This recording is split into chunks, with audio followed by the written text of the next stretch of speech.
Virginia, 1839. The morning began with fog thick as wool draped across the fields of red clay and tobacco. Before light touched the treetops, the land whispered in low moans through the cypress groves, and a pale mist curled like breath from the mouth of something ancient and watching. The clapboard house sat hunched atop a rise, its flaking white paint softening in the haze. A wooden cross jutted above the doorway, crooked, weather-worn, and stained from decades of sun and silent rot. Behind the house, the quarters sat low and squat, built not to be seen, only heard through the rhythm of labor. A bell rang once. Not a church bell, but the plantation's iron clapper, mounted on a beam over a tree stump, tolling like a summons to a funeral. It echoed through the fields with a sound that flattened the breath. Then came movement, human shapes in the mist, slow at first, then hurried. Chains clanked, metal scraped against iron as hose were lifted, boots thudded into the dew-heavy soil. Somewhere near the barn, a whip cracked. This was the rhythm of Hill Vale Plantation. Dawn arrived with labor. No one greeted it with joy. A woman moved through the corridor of the big house, her bare feet silent against pine plank floors scrubbed thin from years of polish and shame. Her name was Hannah. Her dress was coarse linen, her apron stiff from starch and ash soap. Her eyes remained downcast always. She spoke only when summoned, and even then her voice rarely rose above the hush of wind through leaves. She carried water in a tin pail, one hand wrapped in cloth to keep from freezing, the other gripping the handle like she'd never let go. Steam curled upward from the surface, dancing in the filtered morning light that pierced the hall's high windows like swords of mercy that never quite reached the floor. The house around her creaked like something unsettled. The walls were covered in lace and portraiture, soft blue wallpaper curling at the edges. A crucifix hung above every bedroom door. In the parlor, a cracked portrait of a woman's hands folded over a Bible stared back with paint-pale serenity. And yet there was no peace here. The house smelled of wax and vinegar. The silence wasn't stillness, it was obedience honed sharp as bone. Outside, the plantation breathed its misery like smoke from a fire that never stopped smoldering. Overseers barked names. Iron tools met clay. The cicadas began their chorus, not of joy, but madness, shrill and constant, drilling into the minds of men and beasts alike. In the quarters, children cried because they'd wet the straw beds. Mothers whispered psalms under their breath, then tucked the words back into their mouths before stepping outside. But in the house, Hannah moved like a shadow, not fast, not slow, just gone from one place to another. Some said she floated. Others said she never blinked. None dared ask. She had learned early the value of vanishing in plain sight. In the dining room, she laid linen napkins folded into fans beside tarnished silver spoons. In the mistress's chambers, she adjusted curtains so no light struck the prayer table too harshly. In the chapel room, she polished the rosary beads, each one smooth and dark as spilled ink until they gleamed like holy bullets. The bell rang again, louder this time. It came from the old church on the edge of the property. Its steeple leaned slightly, its bell heavy with rust. No one knew who maintained it anymore. The sound should have been familiar, comforting even, but that morning it rang strange, distorted, like something moaning through a metal throat. Hannah paused at the foot of the stairwell. Her hand tightened slightly around the pail's handle. She did not look up, but her breath caught. In her mind, she saw her mother's back, whipped until flesh peeled, and heard the whisper that had never left her since. "The Lord ain't in their church, child." He watching from the dirt. The fog outside didn't lift that morning. It thickened. Crows gathered on the chapel roof, 5 in a row, watching. And somewhere deep beneath the roots of Hill Vale, something in the land stirred, not with rage, but with memory. The narrator's voice settles low, almost reverent. Long before Hannah left her mark, the land had already remembered blood. Hannah was 23. Maybe. There were no records for children born in the cabins. Only memories whispered between women before morning, bells scattered them. But her back was unbroken, her hands were strong, and her silence had become an armor no one dared pierce. She moved with the rhythm of 1,000 repeated tasks. Scrub the floorboards. Draw the curtains. Boil water for the mistress's tea. Each motion carved muscle into her forearms, calloused her palms, and bent her shoulders beneath years of invisible weight. But her eyes, sharp and patient, betrayed what her mouth never said. They were the same eyes her mother had. Her name had been Dinah, a seamstress once before her fingers were broken for sewing a pocket into a dress she wasn't meant to own. She died beneath the whipping tree, her back torn open like parchment, her only crime a bar of soap and the mistress's suspicion. That morning still lived behind Hannah's ribs like a stone in her chest. The overseer said Dinah had been stealing, but everyone knew she hadn't. Everyone knew Margaret had simply decided. That was all it ever took. Margaret, the mistress of Hillvale, walked like a ghost in lace. Long gowns the color of ash, tight at the waist, always pristine. Her skin was milk pale and freckled where the sun had not yet touched her. Her lips were thin, pressed like letters never sent. But it was the beads that made her whole. Always in her hand, wrapped once around her wrist like a cuff of devotion, polished wooden rosary beads with a brass crucifix worn soft at the edges. She kissed them in the morning, whispered to them at night, and when her mood soured, as it often did, she wrapped them tighter around her knuckles as if piety could be used to strike. She made the women in the house kneel on splintered floors every Sunday before dawn, before they were allowed to sit in the back pews of the white church. They were made to recite the Our Father until voices cracked. "Louder," Margaret would whisper. "Say it like your soul depends on it." Then she would smirk, just barely, a curl of the lip like pleasure creeping in.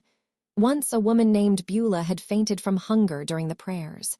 Margaret had the girl whipped for mocking the Lord. Afterward, she knelt at the chapel alone and asked Jesus to forgive the prideful heart of the colored servant who thought herself above repentance. In town, Margaret was praised. She sat at the front of church services, eyes raised heavenward, offering coin to every passing missionary. She spoke softly of salvation and morality, and always thanked the Lord for guiding her gentle household. But in private, she counted sins like coins. Tallied them, collected them. Once Hannah spilled a drop of tea on a lace cloth.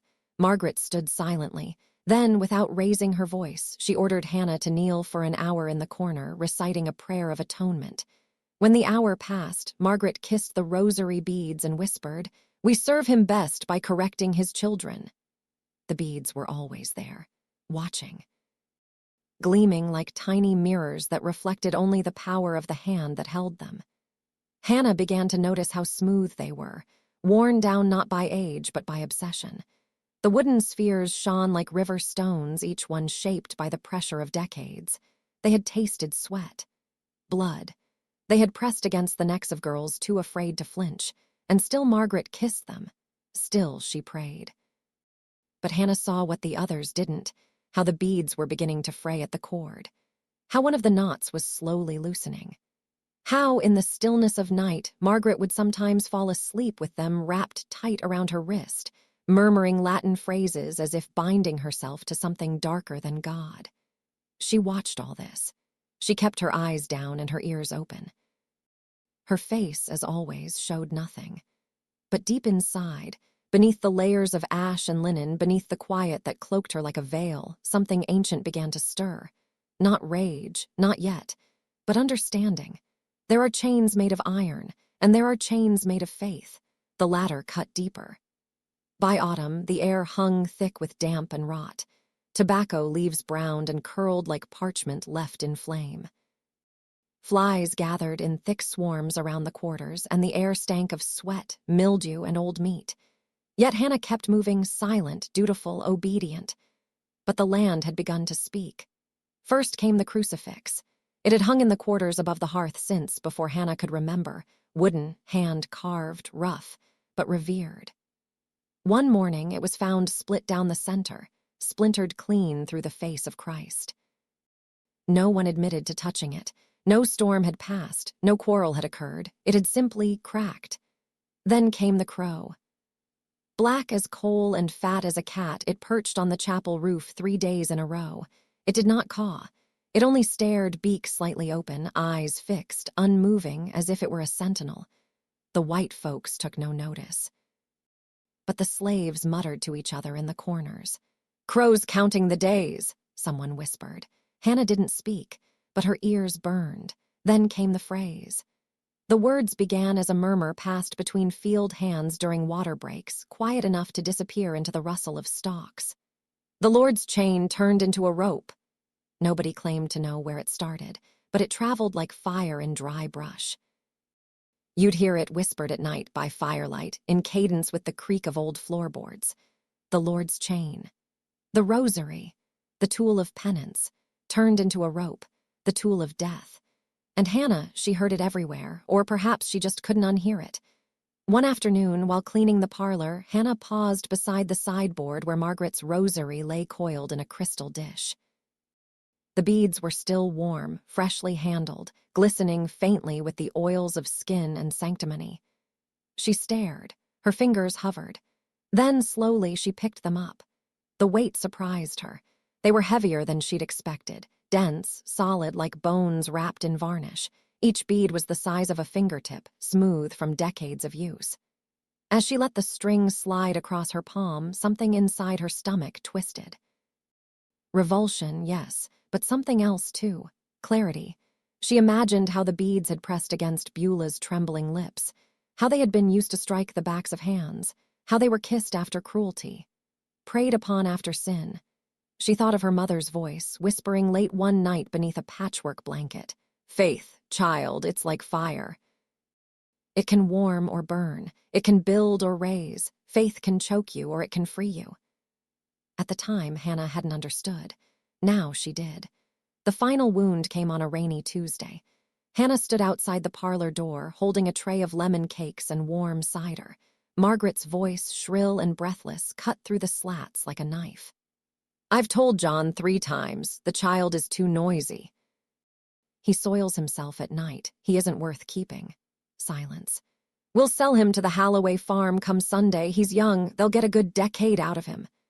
Hannah didn't drop the tray. She didn't flinch. She simply blinked once and stared at the wall as if it had betrayed her. The child was her brother, 11 years old. Name was Isaiah. His eyes were too large for his face, and he cried when the dogs barked too loud. Their mother had hidden him beneath skirts during whippings, taught him to sing through the pain, and now Margaret was sending him away without telling her, without telling anyone. When Hannah returned to her room that night, she didn't cry. She didn't pray. She sat on the floor with a rag in her hands and began tying knots.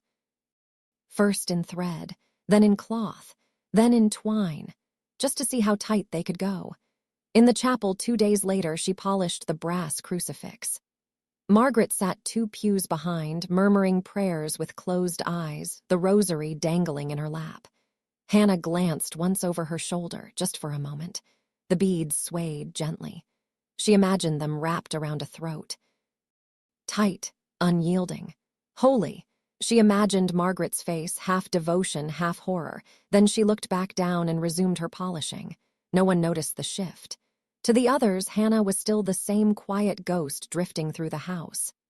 Her apron still clean, her hands still steady, but inside her silence a blade had been forged, not of metal, of memory, of rope, of beads. It happened in church, Sunday morning. Hillvale's congregation sat stiffly on polished pews, hats high, heads bowed. Candles flickered in brass sconces. The preacher's voice rolled like thunder softened by velvet, reciting verses from the Gospel of Matthew. At the back, the enslaved sat in still rows, clothed in hand-me-down wool and the weight of silence. Hannah stood near the altar, holding the silver tray of communion wafers. Her task was simple: kneel, pass, step away. She had done it dozens of times. But this time her foot caught the edge of the hem. The tray dipped just enough for a single wafer to fall. It landed beside Margaret's polished boot, white on white. A sacrilege by appearance alone, Gasps echoed like bird wings. Margaret didn't hesitate. Her hand moved fast and flat, slapping Hannah across the cheek with a crack that echoed louder than the preacher's last word. "Mocking God," Margaret hissed through her teeth. "In his house!" The congregation watched. No one moved. Hannah didn't cry. Her head turned, but her eyes didn't blink. The red handprint bloomed slowly across her cheek like a sunset made of shame. Margaret's rosary beads clinked softly as she stepped back into her pew, whispering penance to herself. 3 days later, Isaiah was gone, sold quietly before sunrise. No goodbyes. No notice. A young girl from the kitchen said she'd seen him crying in the back of a cart, wrapped in burlap, clutching a broken corn husk doll. Hannah said nothing. That night, she sat in the far corner of the quarters, beneath the single candle that flickered like a dying star. In her lap were cords, cloth, thread, bits of old lace. She tied, untied, tied again. Then she unrolled a scrap of butcher's paper where she'd traced the length of Margaret's rosary. She measured the space between the beads, the tension in the cord, the strength of the knot that held the crucifix. Her fingers worked in rhythm, quiet, patient, deliberate. She looped a strip of cloth around a post and pulled until it choked. It held. She stared at it for a long time, breathing slowly. Then she whispered, so low even the shadows strained to hear, "Amen." But her voice trembled, not with fear, with fire. The sky broke just after midnight. Thunder rolled low and slow over Hill Vale Plantation, shaking loose old dust from the eaves. Rain slashed at the windows, and the wind howled like it remembered something worth mourning. In the house, candles flickered in brass sconces, throwing shadows that danced like ghosts across the floral wallpaper. Hannah stood in the hallway, still as furniture, her apron damp with steam from the kettle she'd carried earlier. The hem of her dress was stained with ash from the kitchen hearth. She held a linen bundle, bedclothes pressed and folded, balanced on one arm.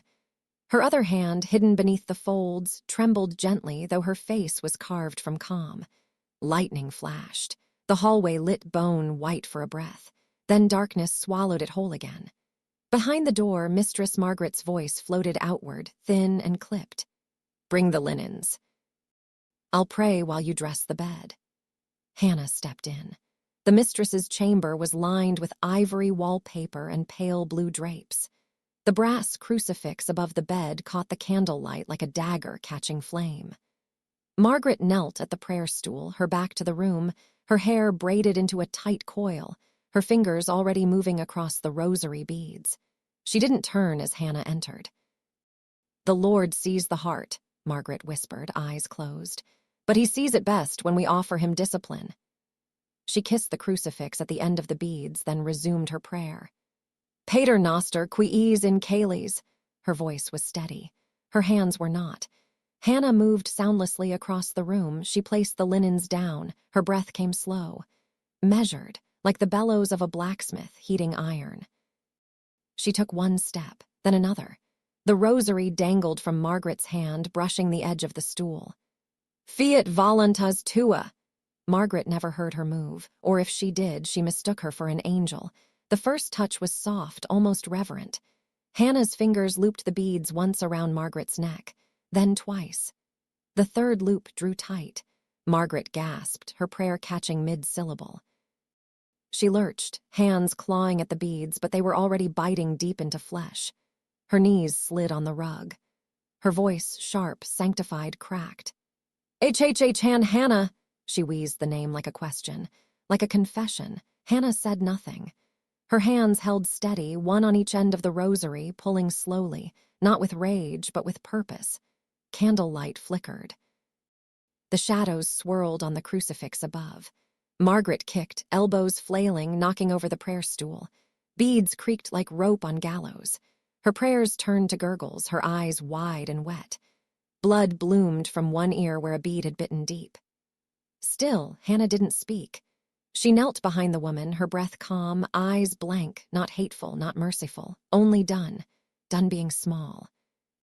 Done being silent. Done watching. Margaret clawed the carpet, trying to lift herself. "I am the daughter of the Lord," she rasped. You'll burn." Hannah leaned closer, pressing the beads tighter into her throat, lips near her ear. "So burn with me," she said just once. And then nothing. Margaret collapsed in a graceless heap, the rosary still cinched tight around her throat. Her body twitched once, then stilled, mouth frozen mid-prayer, eyes open and blind.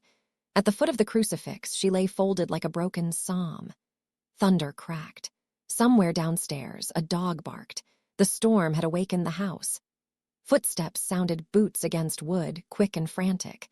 Then the door slammed open and the overseer burst through, rein on his coat and pistol in hand.